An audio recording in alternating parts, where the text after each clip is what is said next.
Hello viewers, welcome to my YouTube channel. আমার YouTube চ্যানেলে আপনাদের সবাইকে স্বাগতম।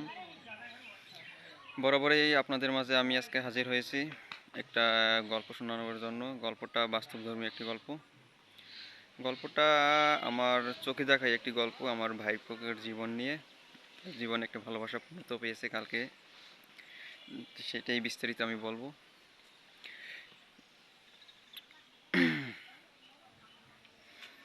কাহিনিটা হলো, আমার ভাইপো একটা রিলেশন করতো। মেয়ের বাড়ি ছিল ইন্ডিয়া। যা হোক, অনেক দিন যাবৎ, বিগত 4 বছর যাবৎ তার সাথে কথা হচ্ছে, যোগাযোগ হচ্ছে।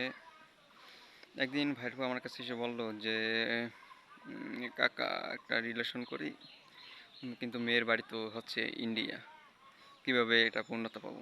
তখন আমি তাকে বললাম যে ভালো যখন বেসেছিস, মন দিয়ে ভালোবাস, কখনো তাকে হারাতে দিস না। দেখবি একদিন হারিয়ে গেলে তার মতো অন্য কাউকে পাবি, কিন্তু তাকে পাবি না। যেই কথা সেই কাজ। গত পরশুদিন সেই মেয়েকে ইন্ডিয়া থেকে সে নিয়ে আসছে আর কি আমাদের বাড়িতে। যাই হোক, আগামীকাল তাদের বিয়ে হলো। আমরা বিয়ে বিয়ে দিলাম তার। বিয়েটা খুবই জাঁকজমকভাবে হয়েছে। মেয়েও অনেক হ্যাপি, আমাদের বাংলাদেশে এসে অনেক হ্যাপি হয়েছে সে। কারণ একটা মেয়ে তখনই হ্যাপি হয় তখন তার যোগ্য যোগ্য একটা হাজবেন্ড পায়। আমি মনে করি আমার ভাইপো একজন যোগ্য হাজবেন্ড হয়ে দেখাবে। আর আমার ভাইয়ের বউ দেখতেও খুব সুন্দর, স্মার্ট বলতে হবে, সে বলতে হবে। যাই হোক, একটা দেশ থেকে একটা মেয়ে বর্ডার পেরিয়ে চলে এসেছে বাংলাদেশে, এটাই অনেক বড় কথা। কারণ আমি মনে করি প্রত্যেকটা ভালোবাসা এভাবেই পূর্ণত হোক, এবং প্রত্যেকটা ভালোবাসার বন্ধন যেন এরকমভাবেই হোক।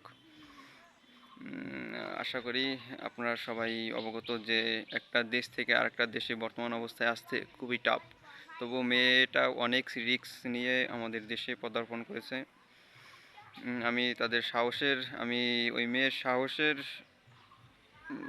কল্পনা করতে পারি না। তবু ওই মেয়ের সাহসের আমি ধন্যবাদ জানাই। ওই মেয়ের সাহসকে আমি ধন্যবাদ জানাই যে সে এত বড় সাহস করে, এত বড় রিস্ক নিয়ে সে তার ভালোবাসার মানুষের কাছে চলে এসেছে।